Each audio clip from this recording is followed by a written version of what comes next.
Hello दोस्तों, आज हम आप लोगों के लिए सीटेट एग्ज़ाम की बेस्ट तैयारी के लिए हिंदी के महत्वपूर्ण 35 एमसीक्यू लेके आ गया हूँ। महत्वपूर्ण है ये बहुत ही ज़्यादा, तो इन्हें आप ज़रूर याद करें और इन्हें ज़रूर समझें। अगर आप सीटेट एग्ज़ाम की तैयारी कर रहे हैं तो ये आपको जानना बेहद ज़रूरी है, क्योंकि ये पिछले वर्ष भी पूछे गए थे इसी टाइप के क्वेश्चन आंसर। तो मैं उसी से मिलता जुलता क्वेश्चन आंसर लेके आया हूँ। तो आप लोग वीडियो में धैर्य बना के रखेंगे और पूरा वीडियो को बिना स्किप किए हुए देखेंगे और इन्हें याद भी कर लेंगे। आपका पहला सवाल है, जो भाषा स्वाभाविक रूप से सीखी जाती है वह है। आपको ऑप्शन में 4 है। ऑप्शन ए देवभाषा, ऑप्शन बी राष्ट्रीय भाषा, ऑप्शन सी उपभाषा, ऑप्शन डी मातृभाषा।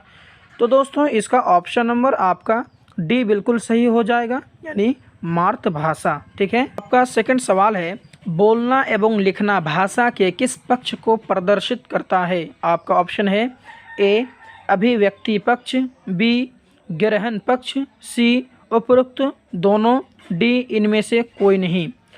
तो बता दूं दोस्तों, इसका ऑप्शन नंबर आपका ए सही हो जाएगा, यानी अभिव्यक्ति पक्ष। आपका अगला सवाल है, शिशु की प्रथम भाषा है अंग्रेजी, बी मातृभाषा, सी हिंदी, डी राष्ट्रभाषा।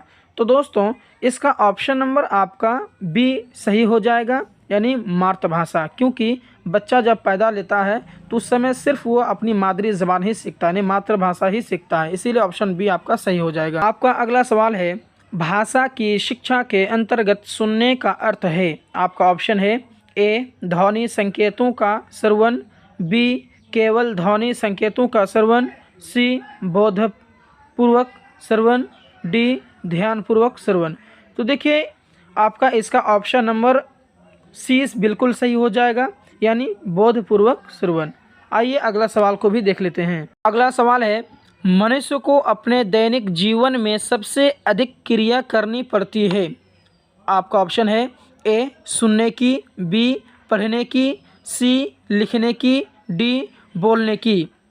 तो दोस्तों इसका ऑप्शन नंबर आपका जो है ए सही हो जाएगा, यानी सुनने की। अगला सवाल है, बाल मनोविकास का प्रधान साधन है।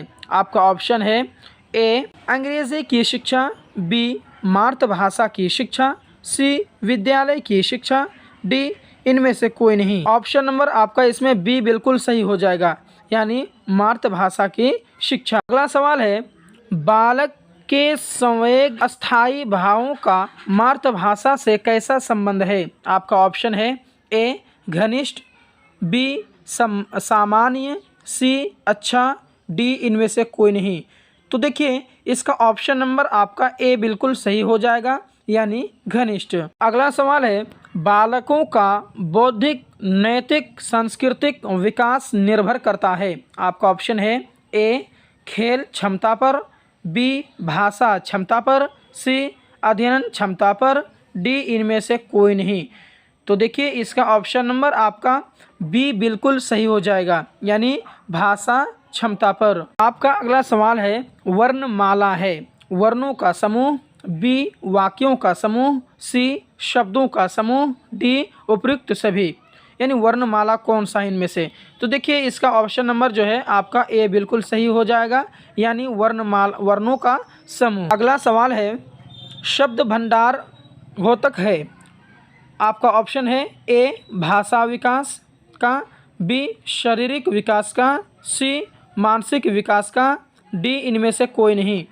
तो देखिए इसका ऑप्शन नंबर आपका ए बिल्कुल सही हो जाएगा, यानी भाषा विकास का। आपका सवाल है, मौखिक भाषा की अंतिम इकाई है। आपका ऑप्शन है ए वर्ण, बी ध्वनि, सी वचन, डी उपर्युक्त सभी। तो देखिए इसका आपका ऑप्शन नंबर बी सही हो जाएगा, यानी ध्वनि। आपका अगला सवाल है, निम्नलिखित में से कौन से हिंदी की उपभाषा है। आपका ऑप्शन है ए बिहारी हिंदी, बी पूर्वी हिंदी, सी राजस्थानी हिंदी, डी उपर्युक्त सभी। तो इसका ऑप्शन नंबर आपका डी सही हो जाएगा, यानी उपर्युक्त सभी, यानी ये तीनों है, बिहारी हिंदी, पूर्वी हिंदी, राजस्थानी हिंदी, ये तीनों है। ठीक है। आइए अगला देख लेते हैं। अगला सवाल है, उपभाषा में कितने प्रकार की बोलियां सम्मिलित होती हैं। ऑप्शन ए एक, ऑप्शन बी अनेक, ऑप्शन सी 2, ऑप्शन डी इनमें से कोई नहीं। तो इसमें ऑप्शन नंबर आपका बी सही हो जाएगा, यानी अनेक। अगला सवाल है, रचना की दृष्टि से भाषा की सबसे छोटी इकाई होती है। आपका ऑप्शन है ए वर्ण, बी शब्द, सी वाक्य, डी शब्द भंडार। तो इसका ऑप्शन नंबर आपका ए बिल्कुल सही हो जाएगा, यानी वर्ण। अगला सवाल है, लिपि है, यानी इनमें से कौन सा लिपि है। नंबर 1 वर्णों की व्यवस्था, बी वाक्यों की व्यवस्था, सी शब्दों की व्यवस्था, डी इनमें से कोई नहीं। तो इसका ऑप्शन नंबर आपका ए बिल्कुल सही हो जाएगा, वर्णों की व्यवस्था। अगला सवाल है, भाषा का ग्रहण पक्ष, यानी इनमें से भाषा का ग्रहण पक्ष कौन सा है। ए सुनना, बी पढ़ना, सी सुनना एवं पढ़ना, डी लिखना। तो इसका ऑप्शन नंबर ए सही हो जाएगा, यानी सुनना।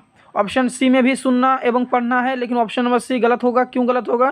क्योंकि यहाँ पर सुनना एवं पढ़ना है, क्योंकि इसका ऐसा ही आंसर सुनना ही होता है, इसीलिए ऑप्शन नंबर ए ही आपका सही हो जाएगा। ठीक है। अगला सवाल है, मनुष्य के मानसिक विकास के लिए मातृभाषा उतनी ही आवश्यक है जितना कि बच्चे के शारीरिक विकास के लिए माँ का दूध। यह कथन है। यह कथन आपको ऑप्शन नंबर 4 में दिया हुआ है। कथन किसका है? ए महात्मा गांधी, बी रविंद्रनाथ टैगोर, सी विवेकानंद, डी एनी बेसेंट। तो दोस्तों इसका आपका ऑप्शन नंबर ए बिल्कुल सही हो जाएगा, यानी महात्मा गांधी। अगला सवाल है, नवजात शिशु की भाषा किस रूप में होती है। ए रुदन, बी कंदन, सी बलबलाना, डी कुइंग। तो इसका आपका ऑप्शन नंबर ए बिल्कुल सही हो जाएगा, यानी रुदन। अगला सवाल है, कविता शिक्षण का प्रमुख उद्देश्य है। आपका ऑप्शन है ए शब्दार्थ बोध, बी मनोरंजन, सी मापन क्षमता, डी भावानुभावन। तो दोस्तों इसका ऑप्शन नंबर आपका डी सही होगा, यानी भावानुभावन। आपका अगला सवाल है, भाषा विकास को प्रभावित करने वाला कारक है। आपका ऑप्शन है ए परिपक्वता, बी प्रेरणा, सी स्वस्थ, डी उपर्युक्त सभी। तो दोस्तों इसका ऑप्शन नंबर आपका डी बिल्कुल सही होगा, यानी उपर्युक्त सभी, यानी आपका ये तीनों सही है। ठीक है। आइए अगला देख लेते हैं। अगला सवाल है, प्रत्येक भाषा में वाणी ध्वनि होती है। आपका ऑप्शन है ए 2 प्रकार की, सी असंख्य प्रकार की, डी समिति संख्या में, डी केवल संयुक्त। तो दोस्तों इसका ऑप्शन नंबर आपका ए बिल्कुल सही हो जाएगा, यानी 2 प्रकार की होती है। आपका अगला सवाल है, लिखना पढ़ना संकेतों का प्रयोग निम्नलिखित में किसके अंतर्गत आता है। ए भाषा, बी वाणी, सी मनोभाषिक सिद्धांत, डी इनमें से कोई नहीं। तो दोस्तों इसका ऑप्शन नंबर आपका बी सही हो जाएगा, यानी वाणी। आपका अगला सवाल है, शिशु में क्रंदन कब प्रारंभ होता है। आपका ऑप्शन है ए जन्म के 6 सप्ताह बाद, बी जन्म से ही, सी जन्म के कुछ मिनट बाद, डी जन्म के 2 माह बाद।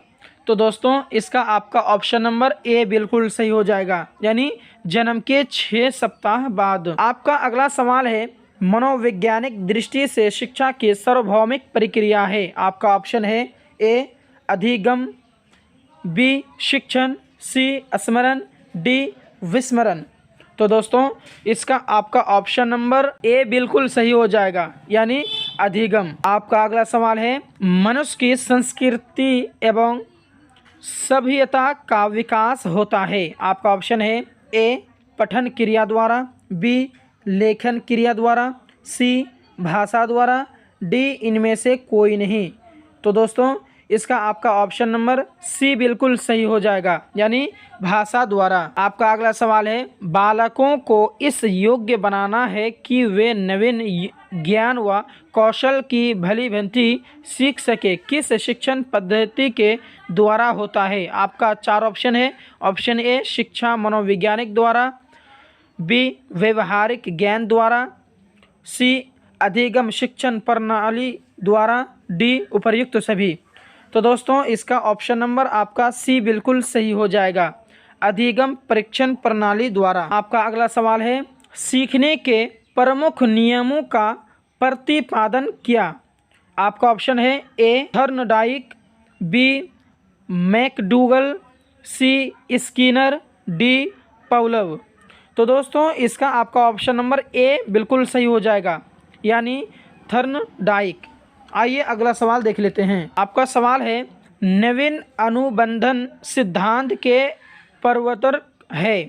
आपका ऑप्शन है स्किनर, बी कोहलर, सी पॉवलोव, डी टर्मन। तो दोस्तों इसका आपका ऑप्शन नंबर ए बिल्कुल सही हो जाएगा, यानी स्किनर। आइए अगला सवाल देख लेते हैं। आपका अगला सवाल है अनुकरण का सिद्धांत किसने दिया। आपका ऑप्शन है ए स्किनर ने, बी वुडवर्थ ने, सी हिलगार्ड ने, डी वाटसन ने। तो दोस्तों इसका ऑप्शन नंबर आपका सी बिल्कुल सही हो जाएगा, यानी हिलगार्ड ने। अगला सवाल है सीखने से परिवर्तन होता है। आपका ऑप्शन है ए व्यक्ति के व्यवहार में, बी व्यक्ति के मूल प्रवृत्तियों में, सी व्यक्ति की प्रेरणा में, डी उपर्युक्त सभी। तो दोस्तों इसका ऑप्शन नंबर आपका ए बिल्कुल सही हो जाएगा, व्यक्ति के व्यवहार में। कक्षा में मौखिक कार्य के अंतर्गत कौन सी क्रिया कराई जा सकती है। ए बालकों को अक्षर बोध कराना, बी विभिन्न अक्षरों की ध्वनियों का बोध, सी बालकों को बलाघात का ज्ञान कराना, डी उपर्युक्त सभी। तो दोस्तों इसका आपका ऑप्शन नंबर डी बिल्कुल सही हो जाएगा, यानी उपर्युक्त सभी। ये तीनों आपका ऑप्शन सही है। अगला सवाल है थर्नडाइक ने सीखने के कितने नियमों का प्रतिपादन किया। Option A 2, option B 3, option C 4, option D 5। तो दोस्तों आपका ऑप्शन नंबर ए बिल्कुल सही हो जाएगा, यानी 2। सीखने के लिए मनुष्य सर्वाधिक किस विधि को अपनाता है। आपका ऑप्शन है ए अनुकरण, बी सूझबूझ, सी त्रुटि एवं प्रयास, डी उपर्युक्त सभी। तो दोस्तों इसका आपका ऑप्शन नंबर ए सही हो जाएगा, यानी अनुकरण। अगला सवाल है सीखने की प्रक्रिया को सुदृढ़ बनाने वाले तत्व हैं। ए प्रेरणा, बी अभ्यास, सी परिपक्वता, डी उपर्युक्त सभी। दोस्तों अगर आप हमारे इस चैनल में नए हैं और पहली बार विजिट कर रहे हैं तो हमारे चैनल को सब्सक्राइब करके बेल आइकन को ऑल पे सेट कर लीजिएगा, ताकि जो भी मैं वीडियो बनाऊं उसका नोटिफिकेशन आप तक सबसे पहले पहुंचे। तो दोस्तों इसका आपका ऑप्शन नंबर डी बिल्कुल सही हो जाएगा, यानी उपर्युक्त सभी। आपका अगला सवाल है और लास्ट सवाल है अनुभव एवं परीक्षण द्वारा व्यवहार में परिवर्तन को सीखना कहते हैं। यह कथन किसका है। ए गेट्स एवं अन्य, बी हेगाड़ी, सी वैलेंटाइन, डी इनमें से कोई नहीं। तो दोस्तों इसका ऑप्शन नंबर आपका ए बिल्कुल सही हो जाएगा, यानी गेट्स एवं अन्य।